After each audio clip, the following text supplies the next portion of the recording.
Filing is कि आपने अपने पास एफ स्ट्रीम की लाइब्रेरी को इंक्लूड करना है। स्टेप टू इज़ कि ऑब्वियसली आप एक टाइम पे तो एक ही काम कर रहे होगे, या तो आप राइट कर रहे होगे या रीड कर रहे होगे। तो फिर मैं अभी हमारे पास आपने जब फाइल में डेटा राइट करना है तो हम वो करने जा रहे हैं। तो उसका स्टेप टू वुड बी कि आपने you have to create an object of offstring. This is going to be the step two. इसके बाद में the third step is going to be कि आपने फाइल को अपने पास ओपन करना है। तो फाइल को ओपन करने के लिए जिस तरह से स्ट्रिंग में आपके पास बहुत सारे फंक्शन मौजूद थे, लेंथ का फंक्शन था, कॉपी का, सर्च का, इस तरह के फंक्शन थे, उसी तरह से यहाँ पे ऑफ स्ट्रीम की क्लास के अंदर भी आपके पास फंक्शंस हैं। उसको एक्सेस करने का तरीका क्या है कि जो भी यहाँ वेरिएबल बनाया होगा उसका आप नाम लिखें, डॉट लगाएं और फंक्शंस की लिस्ट आ जाएगी। तो अभी के लिए हमारे पास जो फंक्शन है जिसको हमने यूज़ करना है दैट इज़ कॉल्ड ओपन।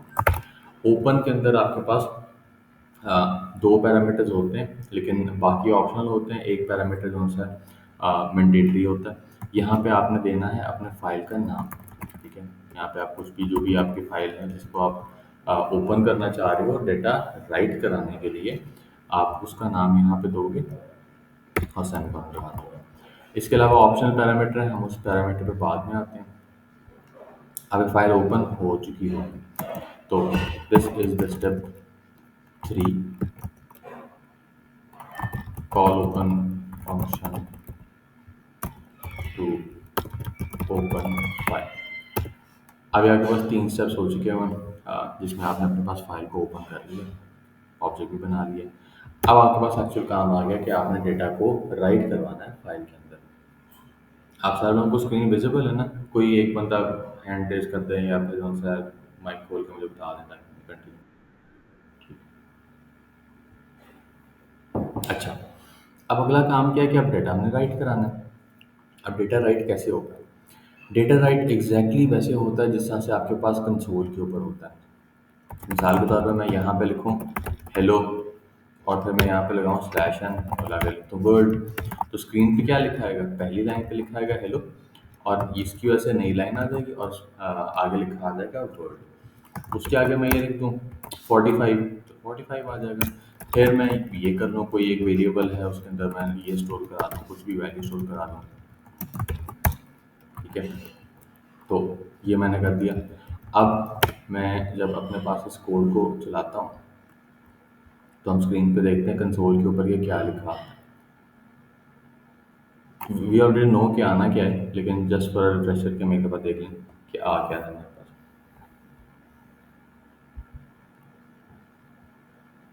ये हेलो वर्ल्ड 45 मैंने खुद प्रिंट किया था और 98 उसमें से आ गया, ये इस तरह से लिखा है।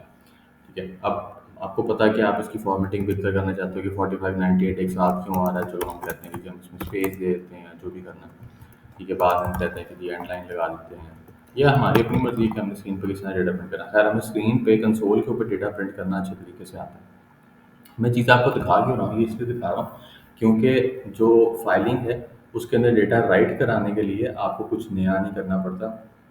It is going to behave almost exactly like जैसे आपके पास कंसोल के ऊपर डेटा राइट होता है उस तरह से। तो आप यहाँ पे सिंपली सिर्फ क्या करोगे, आप सी आउट का इस्तेमाल करेंगे जो कि कंसोल पे आउटपुट देने के लिए है।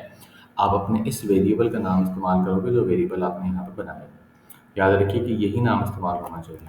तो मैं यहाँ पे सी आउट की जगह एफ आउट लिखूँगा और अब ये जो डेटा मेरा है वो क्या करेगा, ये सारे का सारा डेटा बिल्कुल जिस तरह से कंसोल पे प्रिंट हो रहा था एग्जैक्टली वैसे ही फाइल के अंदर राइट हो जाएगा। मतलब जहाँ पे नई लाइन आनी चाहिए थी वहाँ नई लाइन आ जाएगी, जहाँ पे मैंने स्पेस बोला था वहाँ पे स्पेस आ जाएगा, वो सारा मामला इस तरह से चलेगा। अच्छा, अब मैं इसको चलाता हूँ।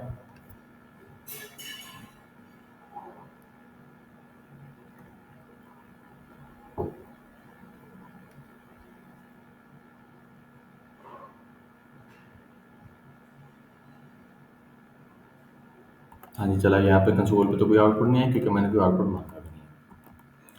अब एक सवाल ये आपके जहन में आ रहा होगा कि ये फाइल कौन सी है, कहाँ पे है, किस फोल्डर में बनेगी, या कहाँ पे पड़ी हुई है, क्या मामला है, उसके बारे में आपको बताता हूँ।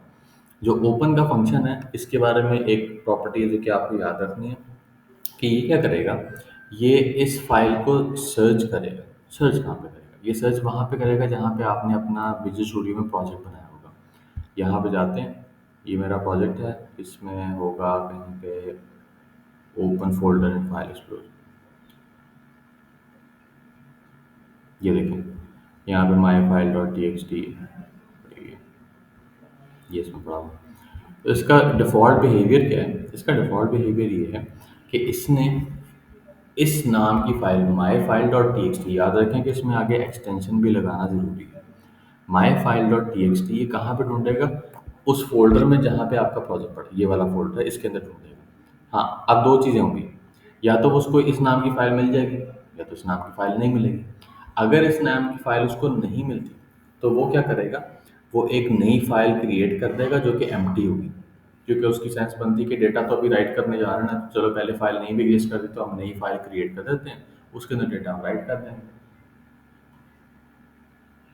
तो मैं इसके आगे अगर माई file one dot T x T कर देता हूँ, इसको मैं चलाता हूँ, तो अभी यहाँ पे माई file one dot T x T नहीं है इस फोल्डर के अंदर, पीछे वो कोड चल रहा है। सम रीज़न लैपटॉप स्लो होगा, पता नहीं क्यों, लेकिन यहाँ पे भी फाइल अपीयर हो जाएगी। ये देखिए, ये अभी नहीं थी, ये फाइल आ गई है। तो हमने इसका बिहेवियर कंफर्म कर लिया कि फाइल अगर एग्जिस्ट ना करती हो तो ये नई फाइल खुद से क्रिएट कर देता है। ये सिर्फ ओपन के अंदर है, सॉरी, ये सिर्फ डेटा राइट करने के लिए है, रीड करने के लिए ऐसा नहीं है। हम सिर्फ राइट करने वाली चीज़ के बिहेवियर को देख रहे हैं। अब आपने डेटा राइट करते हुए वही चीज़ें इस्तेमाल करनी जो आप सी आउट करते हुए करते हो। आप एंड लाइन लगाओ, आप स्लैश एन लगाओ, वो तमाम चीज़ें जो कि आप कंसोल पे कर सकते हैं, सिवाय वो दूसरा था हमारा स्लैश ए था, आई थिंक उसके लिए, अलर्ट के लिए।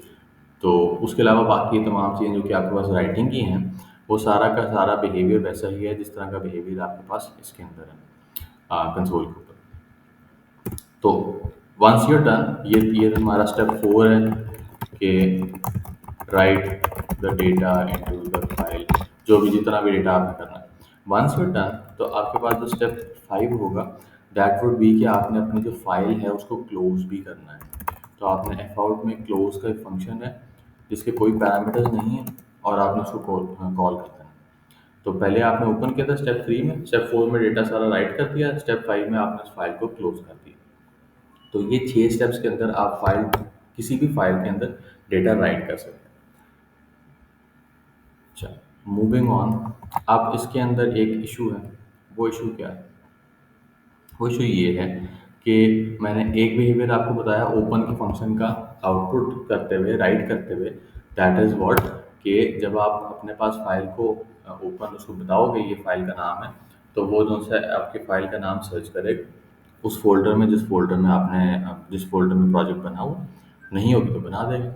लेकिन एक और चीज़ भी करेगा, अगर वो फाइल पहले से एग्जिस्ट करती होगी तो वो उस फाइल के डेटा को पहले इरेज कर देगा, सारी खाली कर देगा।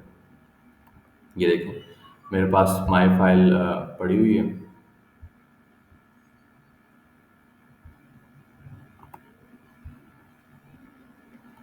माई file one dot T x T यहाँ पर पड़ी हुई। तो यहाँ पे देखें कि मैं इसको मिटाता हूँ और अब मैं कुछ और राइट करता हूँ उसके अंदर। आउट,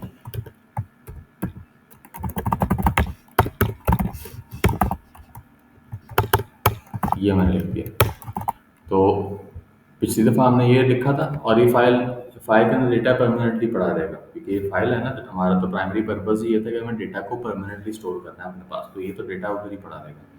अब अगर मैं इस कोड को दोबारा चलाता हूँ और वो हम सेम फाइल को एक्सेस कर रहे हैं, लेकिन अब मैं राइट कुछ और कर रहा हूँ, तो वो क्या करेगा? जब फाइल को ओपन करेगा तो पुराने सारा डेटा है पहले उसको वाइप कर देगा, जितना फाइल पड़ी थी सारी फाइल को खाली कर देगा, और उसके बाद में जाके जो भी हमने नया राइट कराया होगा वो सारी चीज़ें वहाँ पे राइट करना शुरू कर देगा।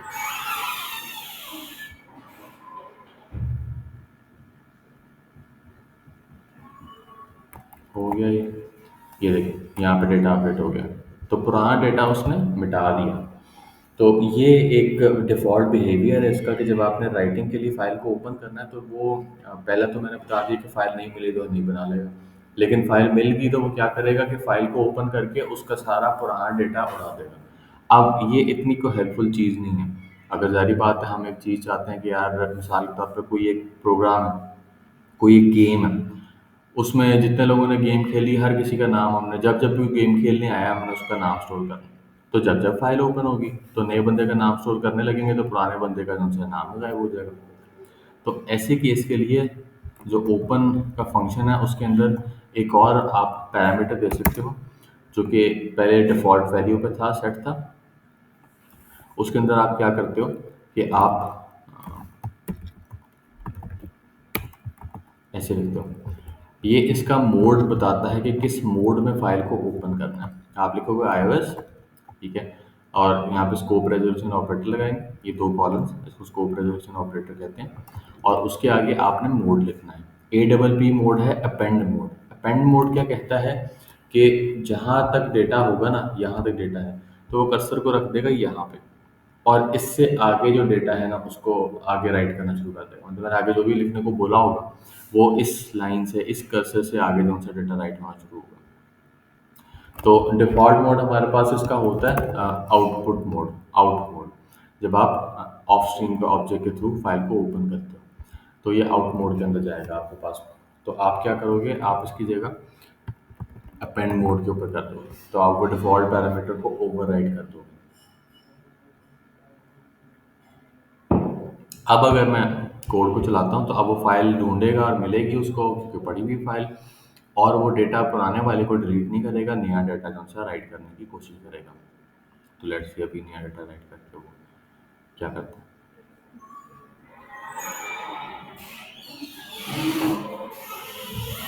ये कंप्लीट हो गया। कंप्लीट होने के बाद ये हमारी फाइल है। अब देखें फैसलाबाद 2 दफ़ा आ गया। अब वो साथ साथ क्यों आया आपको पता है, कंसोल में आप 2 दफ़ा फैसलाबाद लिखोगे बिना स्पेस के तो ऐसे लिखा आएगा ना। तो ये फैसलाबाद पिछली दफ़ा का लिखा हुआ था, फाइल उसने ओपन की, जहाँ पे कर्सर अभी ब्लिंक हो रहा है यहाँ पे उसने कर्सर रखा, और यहाँ से ऑनवर्ड्स राइट साइड पे उसने डेटा प्रिंट करना शुरू कर दिया। मैंने दोबारा फैसलाबाद प्रिंट किया तो यहाँ तक आ गया। अब मैं प्रिंट करता हूँ जी लाहौर, और मैं कहता हूँ कि मैं शुरू में स्लैश एन लगाता हूँ। स्लैश एन का वही काम होगा, वही बिहेवियर होगा जो कि आपके पास होता है किसके ऊपर, उस पे कंसोल के ऊपर होता है। तो अब मैं लाहौर प्रिंट करने की कोशिश करता हूँ, लाहौर प्रिंट करूँगा तो फिर फैसलाबाद के आगे लाहौर आएगा हमारे पास। तो लेट्स सी क्या ऐसा होता है।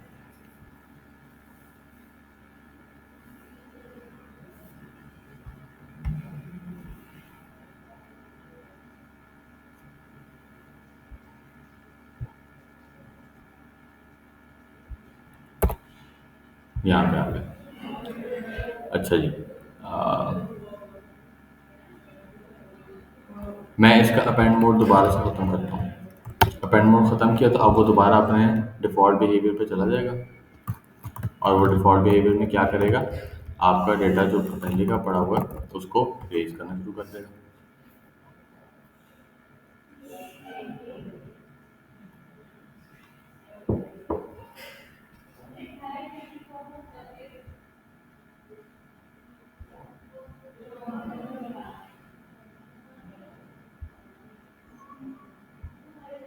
ये देखें कराची आया, लेकिन कराची नई लाइन पे क्यों है, सेकंड लाइन के ऊपर क्यों आया, कोई बता सकता?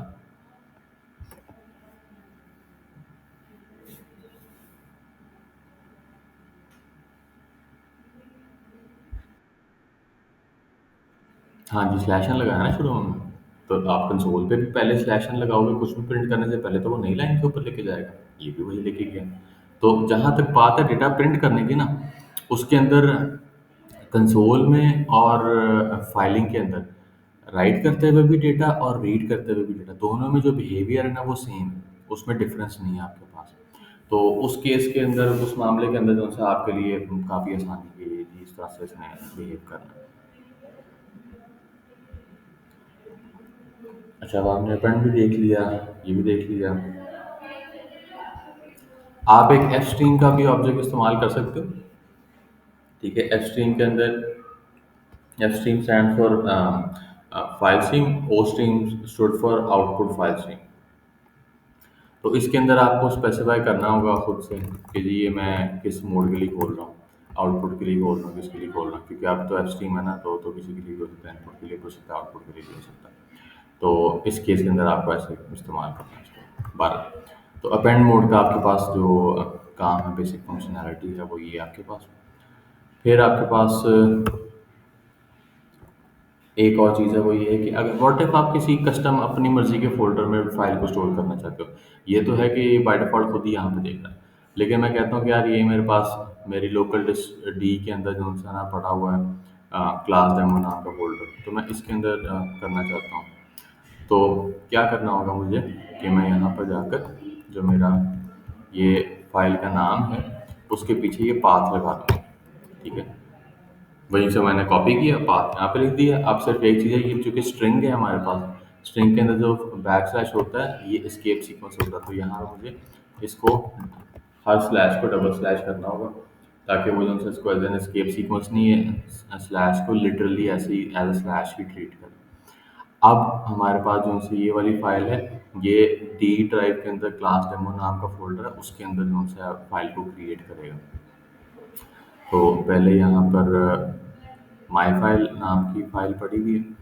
ठीक है, उसके बाद में हमारे पास यहाँ पे माई फाइल 1.txt नाम की फाइल क्रिएट हो जानी चाहिए। ये आ गया हमारे पास। तो यहाँ से ऐसे करके पाथ देकर आप अपनी मर्जी का भी फोल्डर सेलेक्ट कर सकते हो कि भाई इस फोल्डर के अंदर जाके फाइल को वो क्रिएट कर दें। अच्छा, ये तो हो गया, डेटा आपने राइट कर लिया। डेटा राइटिंग के अंदर इसके अलावा कोई ख़ास कोई डिफिकल्ट कॉन्सेप्ट नहीं है। डेटा रीडिंग के अंदर हाँ थोड़ी सी चीज़ें हैं, तो मैं डेटा रीडिंग पे अभी शिफ्ट करता हूँ। उससे पहले अगर डेटा राइटिंग के बारे में किसी का कोई क्वेश्चन है तो प्लीज़ डेटा राइटिंग के बारे में पूछ लें।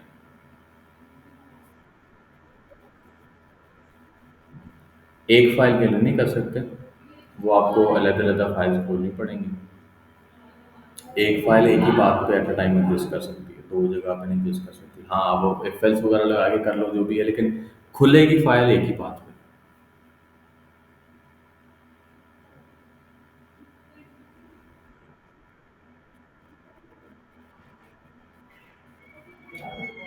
जो ये ऑफ स्ट्रीम है ना, आउटपुट फाइल स्ट्रीम है, ये आपके पास एक बिल्ट इन क्लास है। उस क्लास का ऑब्जेक्ट आपको बनाना पड़ता है, और उस ऑब्जेक्ट के थ्रू आप तमाम फंक्शंस को एक्सेस करते हो। क्लासेस का मैंने आपको इंट्रोडक्शन दिया हुआ है कि क्लास को कैसे बनाते हो, कि आप ये जो बिल्ट इन क्लास को कैसे इस्तेमाल करते हो, जैसे आपने स्ट्रिंग की क्लास इस्तेमाल की है। ठीक है, और उसके आगे वेरिएबल के आप कोई भी उसके फंक्शन एक्सेस करते हो, जैसे मैथ का फंक्शन एक्सेस करते हो, ये सारे फंक्शन एक्सेस होते हैं। उसी तरह से ऑफ स्ट्रीम भी एक आपके पास बिल्ट इन क्लास है, आपने इसका इस्तेमाल करते हुए फाइल में आउटपुट करना है। कैसे इस्तेमाल करना है, फाइल का ऑब्जेक्ट को आप क्रिएट करोगे। ठीक है, इसका सॉरी ऑफ स्ट्रीम के जो उनसे क्लास है, उसका एक ऑब्जेक्ट आप अपने पास क्रिएट करोगे। जब आप उसको क्रिएट कर लोगे तो फिर उससे आगे जो सा सारे उसके जो फंक्शंस हैं, हमने अभी तक जो सा ओपन का और क्लोज का फंक्शन ही देखा है। इसका इस्तेमाल करते हुए आप अपने पास फाइल को ओपन करोगे या फिर क्लोज करोगे, और इस ऑपरेटर के थ्रू आप डेटा को राइट करोगे ऐसे।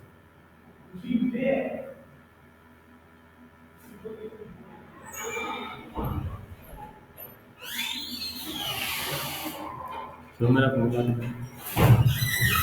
हाँ, ये कोई और क्वेश्चन है तो प्लीज़ पूछें, ताकि डेटा राइटिंग के अंदर क्लैरिटी आ जाए आपको।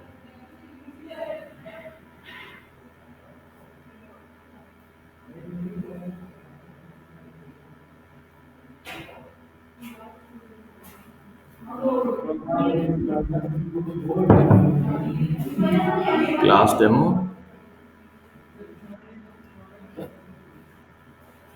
अच्छा, क्लास डेमो सामने ही है।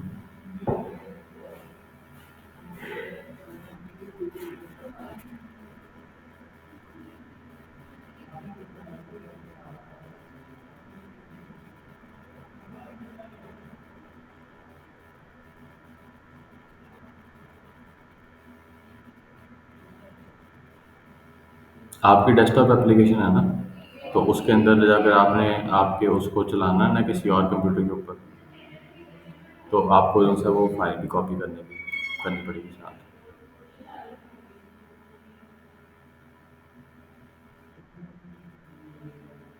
जी जी जी पूछें। जैसे मैंने लिखा है कि आपने पाथ लिखना है, अगर स्पेशल पाथ लेना है तो कोई आप ड्राइव लिखेंगे। ड्राइव के आगे लिखने की क्या ज़रूरत है, मैंने बस यहाँ पे यहाँ पे जो सा क्लिक करके इधर से मैंने कॉपी किया। कॉपी करके मैं वापस गया हूँ, यहाँ पे मैंने पेस्ट कर दिया। सिर्फ जो मेरे स्लैशेस हैं उनको मैंने बैक स्लैश के साथ स्केप सीक्वेंस कर दिया। तो जहाँ जहाँ स्लैश होगी वहाँ पे एक स्लैश आपको एडिशनल डालनी है।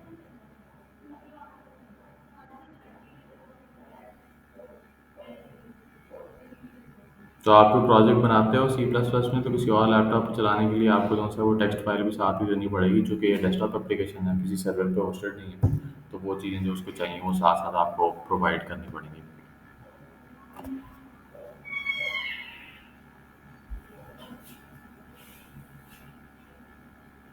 और कोई क्वेश्चन है प्लीज पूछें।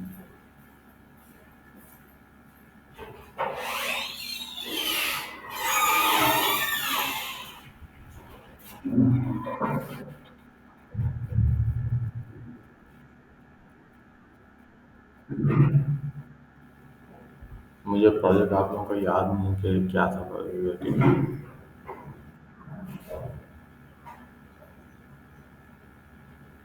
सवाल रखे होंगे ना आपने उसमें। हाँ, तो क्या सवाल क्या था?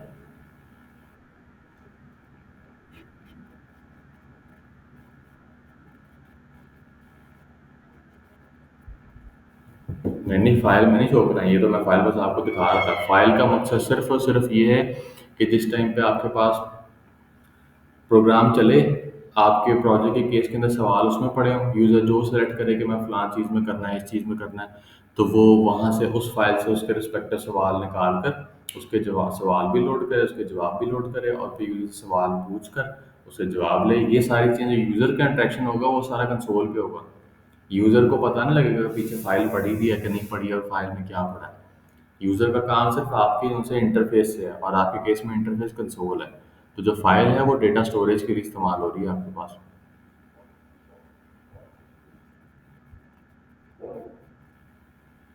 मुझे कुछ बताया ना कि उसमें क्या करना है, मैं देता हूँ demo.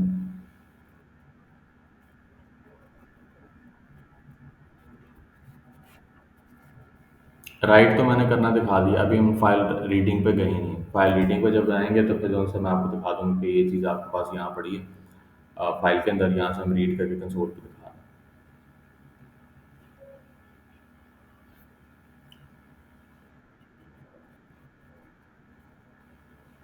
Of stream F out बेटा ये है कि ये ऑफ स्ट्रीम एक बिल्ट इन क्लास है सी प्लस प्लस। जैसे स्ट्रिंग है ना एक बिल्ट इन क्लास, क्या आपको उसके वेरिएबल बनाने आते हैं? हाँ जी, ये जो सा है ये स्ट्रिंग का वेरिएबल है। ये ऑफ स्ट्रिंग क्लास है। ये उसका एक ऑब्जेक्ट है, या उसका आप वेरिएबल भी कह लो बेशक। उसका वेरिएबल आपको बनाना पड़ेगा अपनी मर्जी के नाम से। ये जब आपने बना लिया, इसको जो मर्जी नाम दें, आपकी अपनी मर्जी है। आप उसका नाम भी ये आते तो वही नाम आपको आगे भी इस्तेमाल करना पड़ेगा। आपकी मर्जी का नाम है। ये आपके पास सेकंड स्टेप पे, पहला स्टेप था आपने लाइब्रेरी में इंक्लूड करना। उससे अगला स्टेप ये है कि आपने अपने पास फाइल को ओपन अप करना है। इसी वेरिएबल को यूज़ करते हुए डॉट लगा के आप ओपन का फंक्शन कॉल करोगे, और उसके अंदर आप पैरामीटर दोगे, जिसके अंदर आपने फाइल पाथ और फाइल का नाम देना।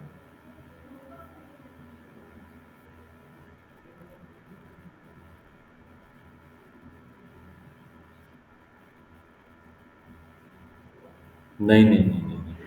इस वेरिएबल को यूज़ करते हुए हम उनसे फाइल को ओपन कर रहे हैं सिर्फ। इस वेरिएबल में फाइल का कुछ डेटा नहीं स्टोर होगा। इस वेरिएबल के थ्रू आप जिस तरह सी आउट इस्तेमाल करते हो ना, और कंसोल पे चीज़ें रखते हो, तो क्या सी आउट के अंदर इटसेल्फ कुछ स्टोर होता है? नहीं, सी आउट में सिर्फ एक जरिया है कंसोल पे डेटा राइट करने का। डेटा स्टोर कहाँ पे और होता है? जो भी आपने कोई वेरिएबल वगैरह रखे हैं, या डायरेक्टली ऐसे जिस तरह मैंने कराची लिखा हुआ है, आपने स्ट्रिंग लिख दी, तो इस जो ये इसका वेरिएबल है, ये इसके अंदर इटसेल्फ कुछ भी नहीं स्टोर हो रहा। ये आपके पास सी आउट की तरह ही कौन सा एक ऑपरेटर है, जो कि आगे कौन सा यहाँ पे काम आएगा चीज़ों को किसी एक फाइल में डेटा स्टोर करने में, ना कि किसी कंसोल के ऊपर डेटा राइट करने में। इसके अंदर इटसेल्फ कुछ भी नहीं स्टोर होगा।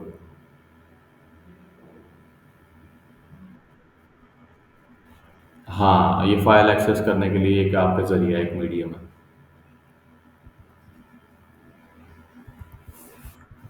हाँ जी। हम्म,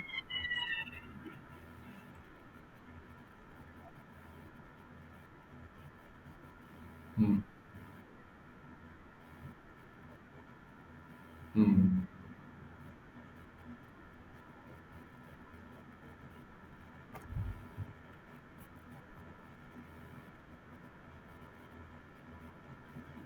हाँ जी, बात देना ना देना आपकी अपनी मर्जी है, आपको तो कोई मसला नहीं। आप जो आपका प्रोजेक्ट वाला फोल्डर है आप उसके अंदर बनने दें, तो फिर आप उस केस के अंदर कोई बात ना दें, ये उधर ही बन जाएगा डायरेक्टली। तो वो तो आपकी अपनी ऑर्गेनाइजेशन पे है, कैसे आप ऑर्गेनाइज करना चाहते हो।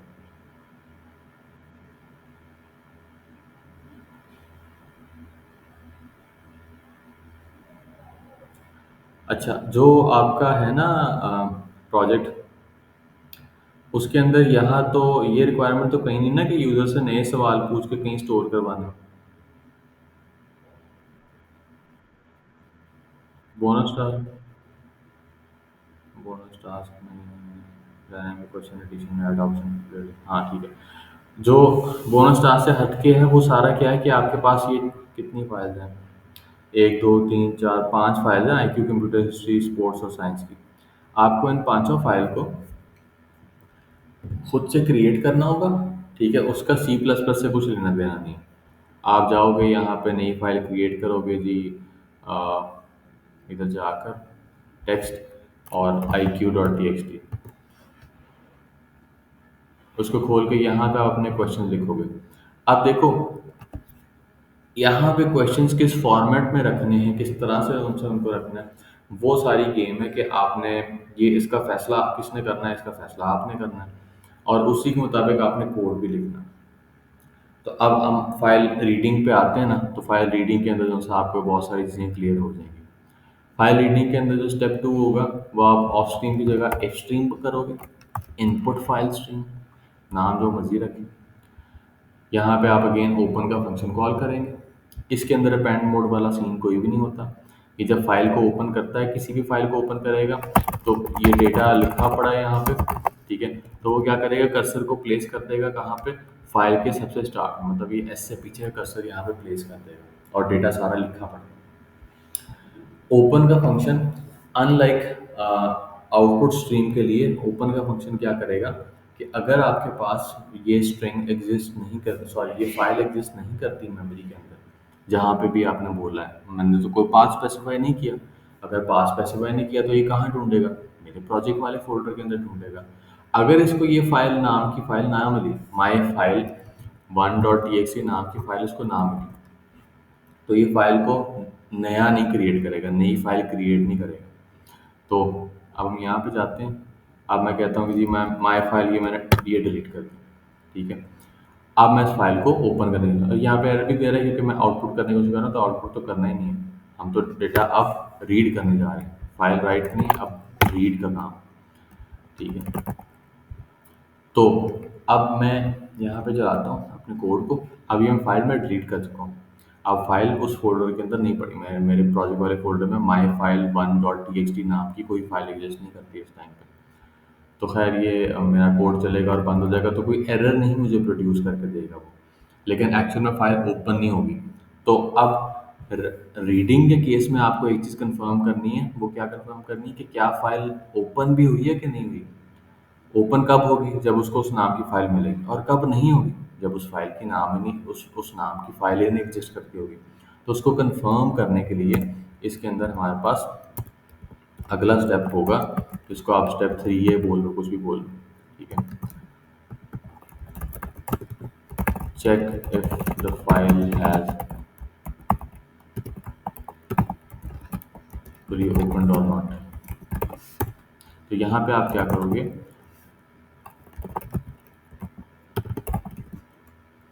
ये इज ओपन का एक आपके पास फंक्शन है। ठीक है, ये फंक्शन ट्रू रिटर्न करता है अगर आपकी फाइल ओपन हो चुकी हो, और ये फॉल्स रिटर्न करेगा जब आपके पास आपकी फाइल ओपन अगर ना हुई हो।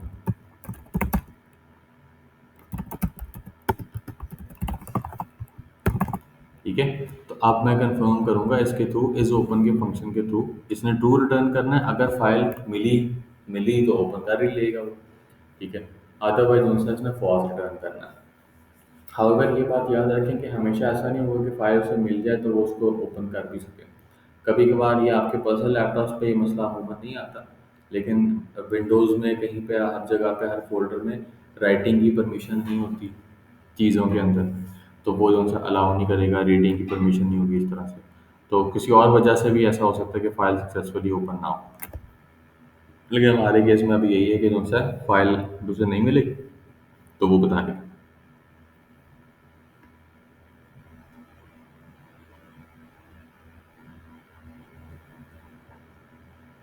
देखें जी, फाइल नॉट फाउंड क्या है, क्योंकि उस नाम की फाइल ही नहीं है। अब मैं ऐसा करता हूँ कि मैं इस नाम की फाइल ना उस फोल्डर में जाके क्रिएट कर देता हूँ, बल्कि मैं iq.txt ओपन कर लेता हूँ, तो रखी हुई है ना यहाँ पे। तो मैं यहाँ पे अभी iq.txt बनाई थी, अब ये पड़ी हुई है। अब इसमें फाइल नॉट फाउंड नहीं आना चाहिए, फाइल हैज़ ओपन हमारे पास यहाँ पे स्क्रीन के ऊपर डिस्प्ले होना चाहिए। तो लेट्स सी हमारे पास उसका आउटपुट हमारे पास क्या आता है।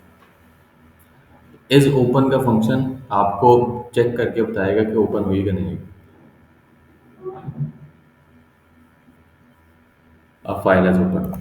अब ये क्यों ऐसा है, क्यों यहाँ पे कौन सा है, हमें चेक करना पड़ रहा है, क्योंकि मैं बात इसको दोबारा से दोहरा देता हूँ, रिवाइज कर देता हूँ कि ऑफ स्क्रीन में जब डेटा राइट करने के लिए आप फाइल को ओपन करते थे तो फाइल नहीं मिलती थी, तो खुद ही बना देता था। लेकिन अभी इस केस में फाइल रीड करने के लिए फाइल नहीं मिलेगी तो खुद नहीं बनाएगा, क्योंकि उसकी सेंस से कुछ नहीं बनती। और डेटा तो रीड करना है, खुद बना भी दे तो खाली फाइल होगी, उस खाली फाइल का चार डालें, कोई फायदा नहीं उसका। तो इसलिए डेटा जब आपने रीड करना है तो फिर आप फाइल जब ओपन करोगे तो वो खुद से नहीं क्रिएट करेगा, तो आपको एक एडिशनल ऐसे ये फंक्शन कॉल करके कंफर्म करना पड़ेगा कि फाइल है भी कि नहीं। ये आप एक एडिशनल सेफ्टी मेजर है, अदरवाइज आपका कोड नहीं सही काम करेगा। तो यहाँ पे आपका कौन सा कोड आना चाहिए कि फाइल ओपन हो गई है। अब यहाँ पे आपने क्या करना है, स्टेप 4 इधर आएगा आपका, वो क्या है, ये उठाकर इधर आ जाएगा। स्टेप 4 है read data from the file. Data right read करना चाह रहे हैं ना, ठीक है। अब नीचे वाले को बंद करते हैं, स्टेप 5 वहीं पे एग्जिस्ट कर रहा है। अब क्या काम, अब हमारे पास ये है कि मिसाल के तौर पर ये चीज़ें पड़ी, हमें नहीं पता कि कितना डेटा पड़ा है यहाँ पे हमारे पास। डेटा बहुत सारा हो सकता है, डिफरेंट तरह का हो सकता है। मैं बस ऐसे एग्जाम्पल के तौर पे ये तरह डेटा रखती हूँ। अब डेटा रीड कैसे करना है, कर्सर सबसे पहले कहाँ पे होगा, यहाँ पे होगा। तो मैं क्या कर सकता हूँ, अब डेटा मुझे पता होगा कि डेटा किस तरह का है, क्योंकि फाइल मुझे पता है ना, कोई अनसीन फाइल तो नहीं अचानक से ही आ जाएगी। फाइल तो मेरी मर्जी की होगी, और मुझे उसके मुताबिक कस्टम कोड लिखना होगा जो कि स्पेसिफिकली उस फाइल को रीड करके जो उनसे जो भी मैं प्रोसेस करना चाहता हूँ वो करेगा। जैसे आपके प्रोजेक्ट में आपको पता है कि फाइल जो आईक्यू वाली फाइल है या कंप्यूटर साइंस के क्वेश्चन वाली फाइल है आपने बनाई है, तो आपको पता है पहली लाइन में क्या पढ़ा, दूसरी लाइन में क्या पढ़ा, तीसरी लाइन में क्या पढ़ा है, ठीक है। पहले ही स्ट्रिंग पढ़ी है, फिर इंटीजर पढ़ा है, क्या पढ़ा है, हर चीज़ आपको पता है। तो उसको किस तरह से प्रोसेस कराना है वो भी आपको फिर पता होगा। तो अभी के लिए हम सिर्फ क्या करते हैं, सारे डेटा को रीड करके स्क्रीन पे डिस्प्ले करवाने की कोशिश करते हैं। तो उसके लिए एक तरीका कार क्या है कि जो कौन सी डेटा टाइप है जो कि तमाम किस्म के डेटा को रीड कर सकती है।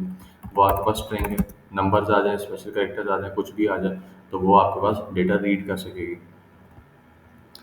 तो हम स्ट्रिंग नाम के मैंने एक वेरिएबल बना दिया लाइन। तो फिर मैं क्या करूँगा, मेरा इनपुट का नाम है वी आर, ये जो स्ट्रिंग का ऑब्जेक्ट मैंने बनाया है, और इसको मैं करूँगा।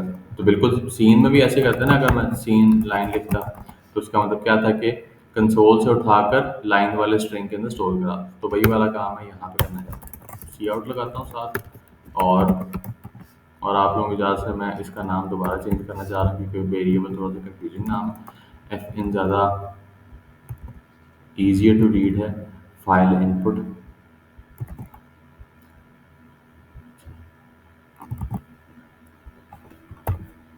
आप देखते हैं कि हमारे पास इनपुट करके वो डेटा कितना डिस्प्ले कराता है। ये साथ में फाइल में दिखाया था दोबारा से, कि मेरी फाइल में भी ये पड़ा हुआ जिस फाइल को हम ओपन करने की कोशिश कर रहे हैं।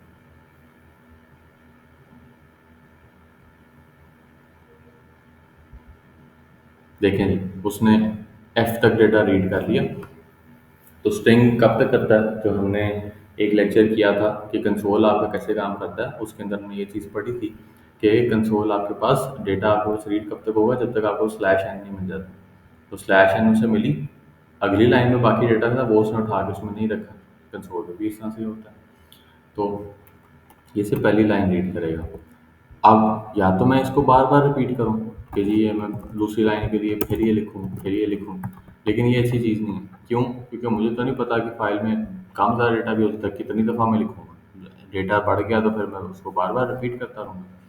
उसका एक तरीका क्या है कि फाइल जहाँ पे एंड होती है ना, ये एंड है, देखिए मैं आप नज़र तो आपको नहीं आ रहा होगा, लेकिन मैं राइट एरो की प्रेस कर रहा हूँ, लेकिन इससे आगे नहीं कर जा रहा। क्यों? क्योंकि उससे आगे डेटा ही नहीं मौजूद है। तो यहाँ पे एक वो मार्कर एक निशानी रखता है कंपाइलर, जब भी फाइल आपके पास पड़ी हुई टेक्स्ट फाइल, उसके अंदर आपके पास एक मार्कर होता है, उसको हम बोलते हैं एंड ऑफ फाइल मार्कर। वो एक निशानी है कि भाई जिस यहाँ पे आपके पास फाइल का डेटा अब खत्म हो गया। जिस तरह से सी स्ट्रिंग्स के अंदर था ना, स्लैश जीरो रखते थे, नल कैरेक्टर होता था, वो मार्कर था कि अब आपके पास स्ट्रिंग में डेटा खत्म हो गया। तो यहाँ पे आपके पास क्या है, यहाँ पे आपके पास एंड ऑफ फाइल नज़र नहीं आ रहा। लेकिन उसको इस्तेमाल करने का तरीका क्या है, तरीका मैं आपको बताता हूँ। उसको इस्तेमाल करने का तरीका ये है कि F in dot U F, ये फंक्शन कॉल है, ये ट्रू रिटर्न करेगा अगर आपकी फाइल एंड तक पहुंच चुकी है, मतलब आपने सारा डेटा जो है वो रीड कर लिया। और फॉल्स रिटर्न करेगा कि अभी जो है आपका कर्सर एंड तक नहीं पहुंचा। पहली दफ़ा में कर्सर था यहाँ पे, तो जब ये एक दफ़ा एक लाइन यहाँ से उठाएगा, एक स्ट्रिंग उठाएगा, तो कर्सर आ जाएगा यहाँ पे। तो क्या फाइल एंड ऑफ फाइल पे पहुंच चुकी है, फाइल के एंड पे पहुंच चुकी है? नहीं, अभी नहीं पहुंची। कब आएगा? जब कर्सर बिल्कुल यहाँ तक पहुंच चुका होगा।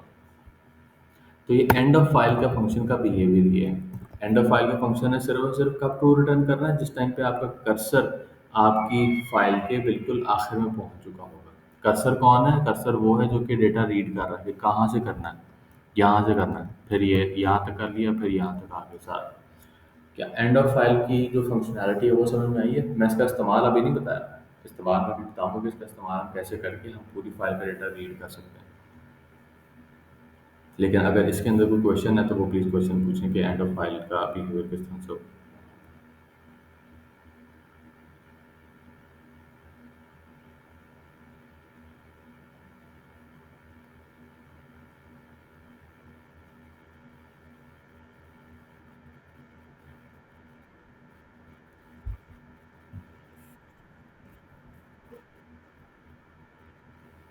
क्यों रिमूव करेंगे?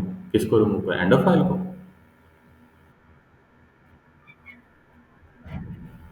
हम हर चीज़ तो अपने लिए कर रहे हैं, और किसके लिए कर रहे हैं? यूज़र का तो उसे कुछ लेने देना नहीं, तो हम रिमूव तो नहीं करेंगे उसे।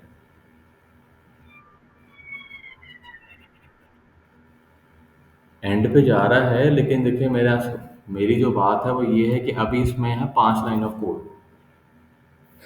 मिसाल के तौर पर जितने लोगों ने आपकी गेम खेली है, आप हर बंदे का नाम स्टोर करते हैं। पहली दफ़ा जी आया अली, आप नाम, फिर आया बिलाल, ठीक है, फिर आया इमरान, फिर आया आसिफ, ठीक है, ये लोग आए आपके पास, इनके नाम आपने स्टोर कर दिए फाइल के अंदर। अब गेम दोबारा कोई नया बंदा खेलने आएगा, ठीक है, मिसाल के तौर पर आप कहते हैं ये नया बंदा आ गया। अब पहले 4 लाइनें थी, अब कितनी होगी? 5 हो गई है ना। तो हमें एक कोड इस तरह का चाहिए जो कि आपके पास जितनी भी लाइन ऑफ कोड है, वो इन तमाम लोगों के नाम रीड करके जो भी करना होगा, प्रिंट करना होगा या कुछ सर्च कर जो भी करना है, रीड करके मैं भी कह लेंगे राइट कंसोल पे दिखा यूजर को दिखा दें भी ये लोग हैं जो कि अब तक गेम हमारी खेल चुके हैं। अब इसके अंदर आपके पास नंबर ऑफ लाइन तो डायनामिक है, चेंज भी हो रही है। जैसे जैसे लोग गेम खेलते जा रहे हैं, आपके पास यहाँ लोगों के नाम बढ़ते जा रहे हैं, नाम आपके पास बढ़ते जाएंगे।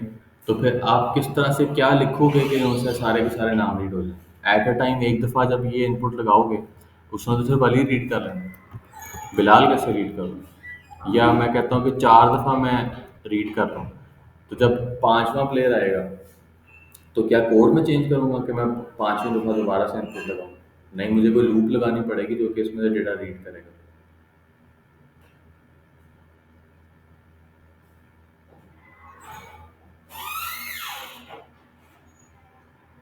आपके क्वेश्चन का आंसर हो?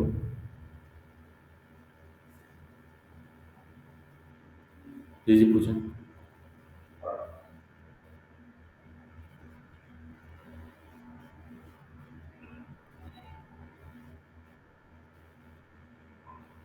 कंसोल से डेटा लेना।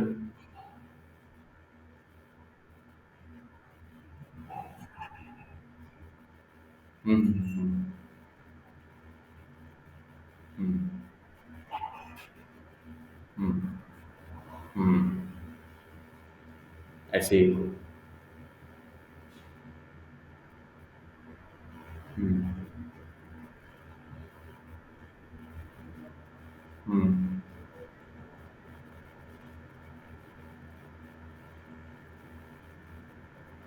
बिहेवियर इसका डिफ़ॉल्ट है, लाज़मी नहीं कि स्लैश एन है। आपको पता है कि जैसे आपके पास जो सीन है, वो कब तक इनपुट लेता है, जब तक या तो स्लैश एन ना मिल जाए या फिर उसको स्पेस कैरेक्टर ना मिल जाए। तो अगर मैं यहाँ पे इसका नाम पूरा लिखता हूँ, तो मेरे पास जो सा है, जो लाइन नंबर 17 है, उसने सिर्फ अली रीड करना है और इमरान रीड नहीं करेगा। क्यों? क्योंकि दरम्यान में स्पेस आ गया। तो इसका बिहेवियर वही होगा जो कि आपके पास कंसोल पे बिहेवियर है, और इसके वर्कअराउंड्स भी वही हैं जो कि कंसोल में थे, कि आपने अगर स्पेस के साथ इनपुट लेना है तो क्या करो, आप गेट लाइन का फंक्शन इस्तेमाल करो।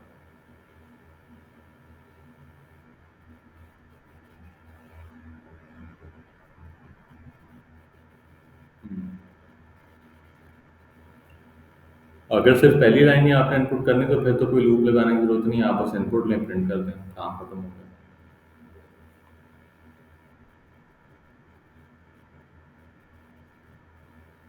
वो उसका हल है ना कि आप उसको गेट लाइन के थ्रू इनपुट लें, जैसे कंसोल पे से लेते हैं कि आपने पूरी लाइन अगर इनपुट लेनी है तो फिर आप गेट लाइन के थ्रू इनपुट लेंगे।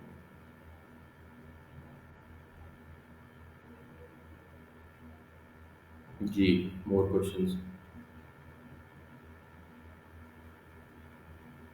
चलिए अब मैं एंड ऑफ फाइल का जादू आपको दिखाता हूँ।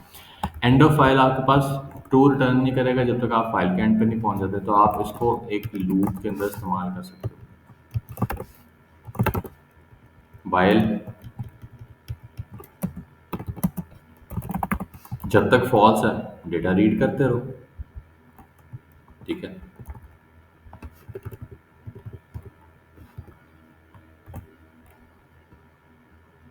जैसे ही एंड ऑफ फाइल ट्रू होगा तो लूप को ब्रेक कर देना चाहिए, क्योंकि मजीद को डेटा आगे राइट करने के लिए, सॉरी, रीड करने के लिए नहीं। ये जिन्होंने अभी क्वेश्चन पूछा था वो माइक म्यूट करना भूल गया।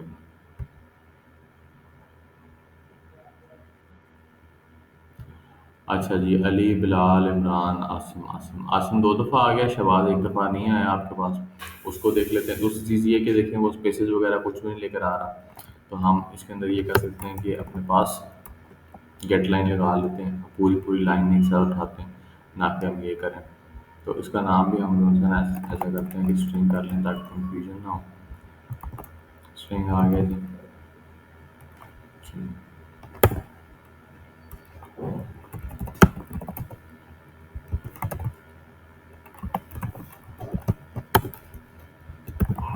ये नहीं होता, ये होता।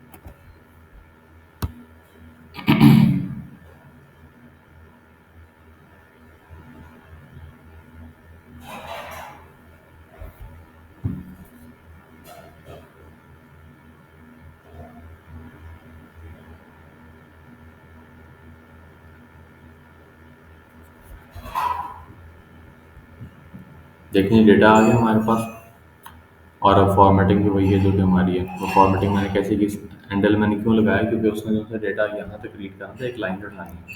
न्यू करेक्टर तो नहीं अपने पास स्टोर करेगा। अब मुझे जब नेक्स्ट लाइन पे जाना है तो मैं उसके लिए एंड लाइन लगाया। तो ये हर एक आइट्रेशन में एक एक करके नाम रीड करेगा, लाइन पूरी पूरी रीड करेगा और उसको साथ स्क्रीन पे प्रिंट करता जाएगा। तो ऐसे आपने यहाँ पे डेटा रीड करके यहाँ पे स्टोर करा कंसोल पे डिस्प्ले करा दिया। अब मे बी मैं कहता हूँ कि मैंने डिस्प्ले नहीं करवाना। मैं मे बी कहता हूँ कि मैंने सिर्फ जो सा ना सर्च करना कि आसिम जहाँ पे एग्जिस्ट करता है ना, तो फिर जो सा है वो सिर्फ उसको प्रिंट करे। अदरवाइज बोलेगे जो सा है, अदरवाइज उसको प्रिंट ना करे। तो मे बी मैं इस तरह से कर सकता हूँ कि स्ट्रिंग अगर आपके पास है आसिम के इक्वल, तो फिर प्रिंट कर दे स्ट्रिंग को, अदरवाइज उसको प्रिंट ही ना करें।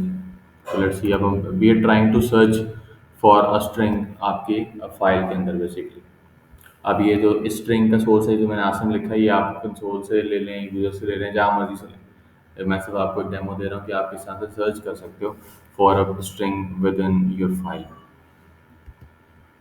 तो अब उसमें आइटरेट तो करना है वन बाय वन, सारे को लाइन बाय लाइन उठाएगा। पहली दफ़ा में अली इमरान स्टोर होगा, फिर बिलाल होगा, फिर इमरान, फिर आसिम, फिर शहबाज, जब आसिम आएगा तो फिर उसको चाहिए कि वो जो सा स्क्रीन के ऊपर आसिम प्रिंट करे, बाकी चीज़ों को प्रिंट वो ना करे। ठीक है, वो हमें मिल गया। अब मैं करता हूँ जी आसिम भाई।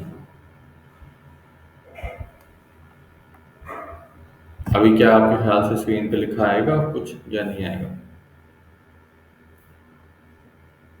चलो, नहीं आया क्यों? क्योंकि पार्शल मैच तो नहीं था ना, एग्जैक्ट मैच होना चाहिए उसके लिए। तो लेट्स सी कि आपके पास पार्शल मैच के लिए अगर हमारे पास कोई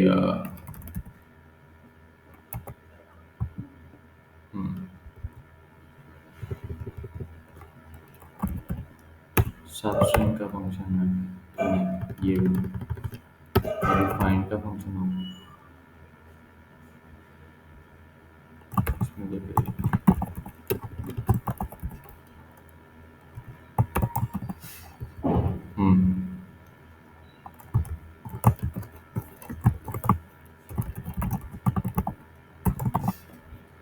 फाइंड का फंक्शन है, आई थिंक ये काम ऐसे करता है कि स्ट्रिंग में से फाइंड करेगा कोई सब स्ट्रिंग को।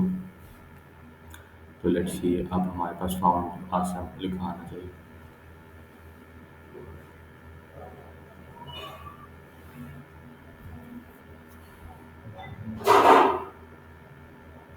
फाउंडेशन फाउंडेशन फाउंडेशन बार बार आ गया, बार बार हुआ है।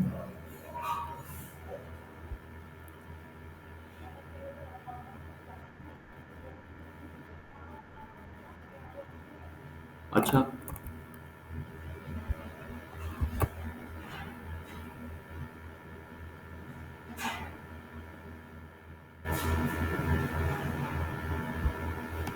हम्म, बोलिए नहीं क्या है।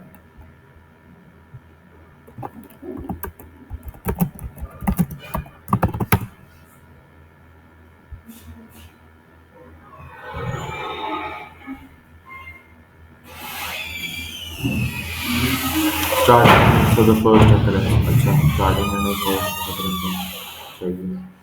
तो अगर नहीं मिलता तो क्या दे रहा है?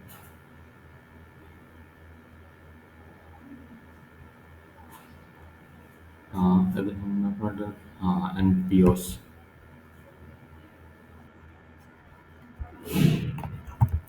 हाँ, तो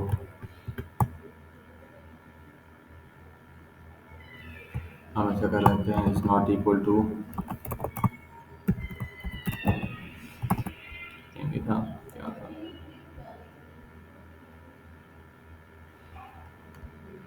नॉट अ पोजिशन।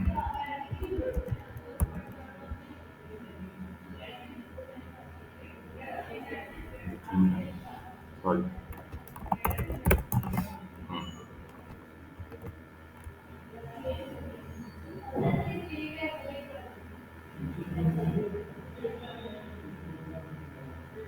बता किसी फंक्शन के बारे में आपने पढ़ना ना, तो मैं इस तरह से करता हूँ ना कि मैं जीपीटी को पूछूं, मैं उसको गूगल करके उसके आप देखेंगे गीक्स पे उसके सारा डेमो भी दिया हुआ है, और डिफरेंट उसके फंक्शन वो भी दिए हुए हैं। देखें कि मैं सिर्फ उसको एक ही पैरामीटर दे रहा हूँ सब स्ट्रिंग, बाकी जो सा पैरामीटर ऑप्शनल है, पोजीशन और ये जो सा N characters of substring है, वो सारा कुछ, और वो रिटर्न वैल्यू के बारे में सारा कुछ बता रहा है।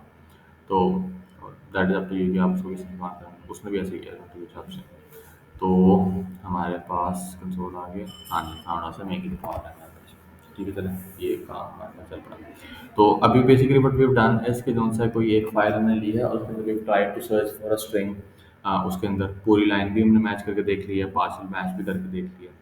अब हम ऐसा करते हैं ताकि आपके लिए थोड़ा सी उसमें आसानी हो जाए। हम करते हैं कि हम्म, सवाल रख देते हैं। ठीक है, सवाल रख के देखते हैं।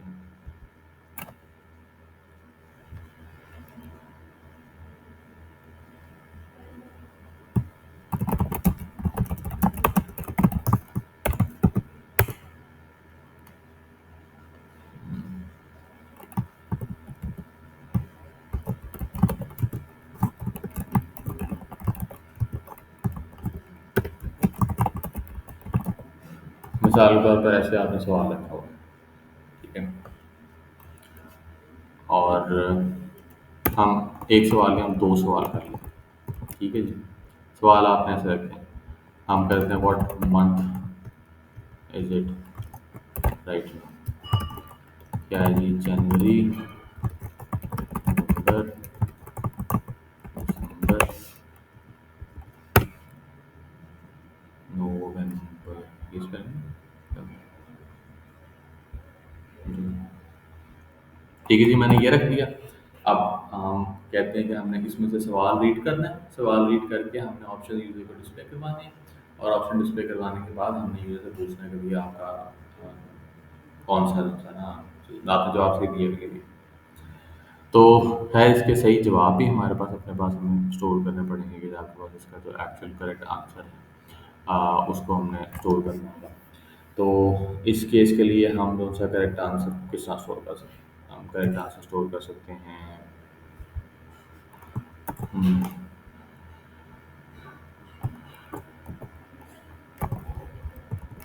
हर सवाल के आगे मैं कहता हूँ कि जो करेक्ट आंसर है ना, उसको मैं ऐसे रिपीट कर देता हूँ।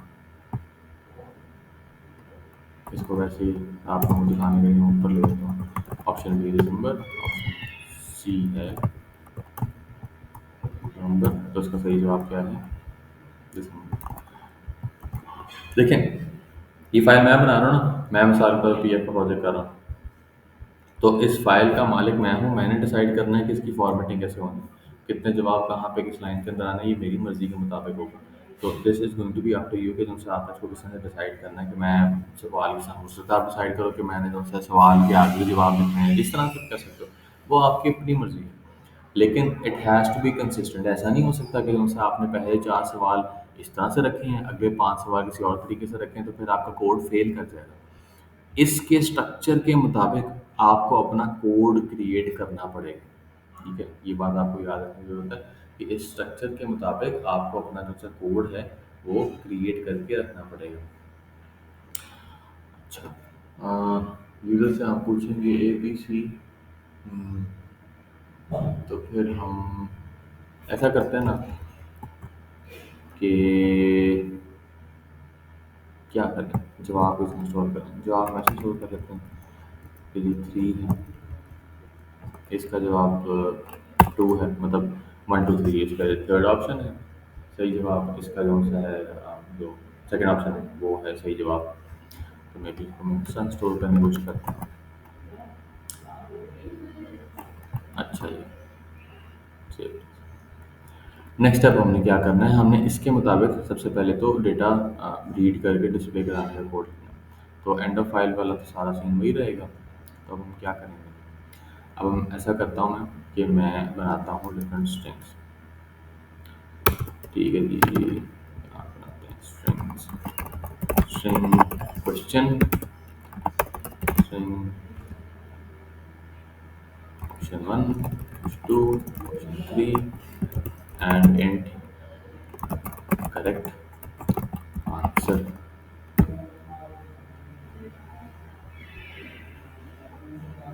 मैं बस करता हूँ वन टू थ्री कर लेते हैं, वन टू थ्री, ठीक है, ऑप्शन वन टू थ्री कर दिया ना।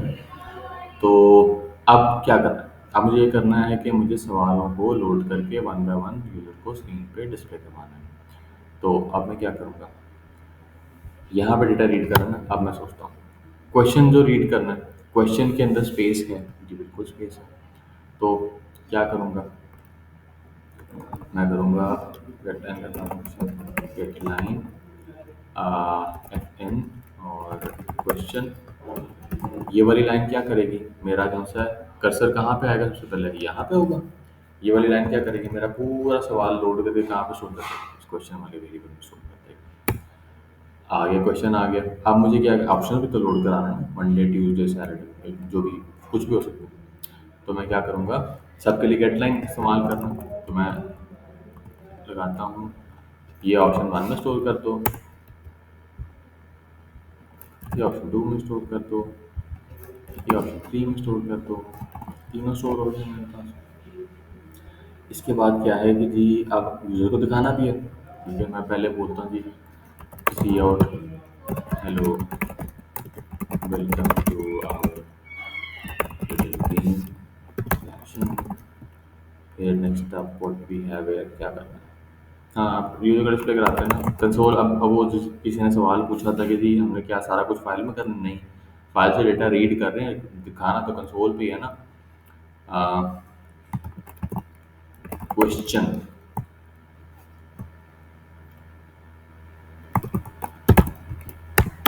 अब हम क्वेश्चन दिखा भी देते हैं। क्वेश्चन आ गया जी, end line OP one, OP one, end line OP two, end line OP three, end line, सारे आ गए हमारे पास। और अच्छा, करेक्ट आंसर तो रीड ही नहीं किया। अब देखिए मैंने करेक्ट आंसर में कोई गेट लाइन वेट लाइन नहीं लगाया, क्यों, मुझे पता है सिर्फ एक इंटीजर है, उसके लिए तो गेट लाइन लगाने की जरूरत नहीं है, और मैं उसको डायरेक्टली एक इंटीजर में स्टोर कर सकता हूँ, क्योंकि मुझे पता है कि फॉर श्योर हर चौथी लाइन क्या होगी, एक इंटीजर होगी। तो मैं उसको डायरेक्टली एक करेक्ट आंसर जिसकी मैं डाटा में इंटीजर रखी है उसमें मैं रीड करवा सकता हूँ, क्योंकि ये फाइल को मैंने बनाया है, किसी और ने नहीं बनाया। मुझे पता है कि इस फाइल की चौथी लाइन में इंटीजर ही आना है, तो मैं ये कर सकता हूँ ये वाली चीज़। तो करेक्ट आंसर मेरे पास इसमें है। और मैं यूज़र चॉइस भी तो लेनी है ना, यूज़र्स आंसर, तो यूज़र से कंसोल से ही मैं आंसर लूँगा। तो मैं उसको पहले मांग तो लूँगा, फिर please select one answer, your answer by pressing by entering one two और थ्री। ये आ गया जी यूज़र का। अब क्या, सिंपल एक कंडीशन है कि अगर तो यूज़र का answer is equal to the answer, केड़ा आंसर, द करेक्ट आंसर जो हमने रीड किया था, अगर ये दोनों सेम है,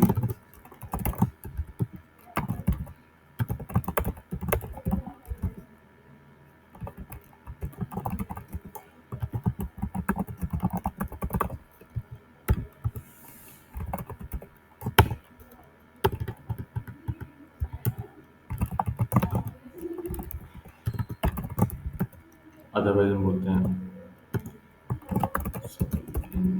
करेक्ट आंसर।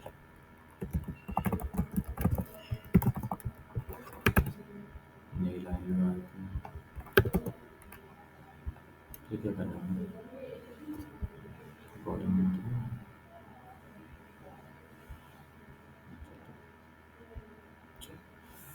अच्छा क्या कर रहे थे हम, ये डिस्प्ले कर रहे थे।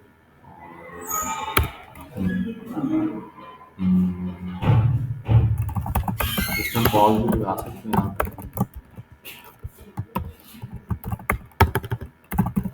सिस्टम कॉल क्यों लगाया है वो आपको अभी थोड़ी देर में पता लग जाएगा। और हाँ ठीक है।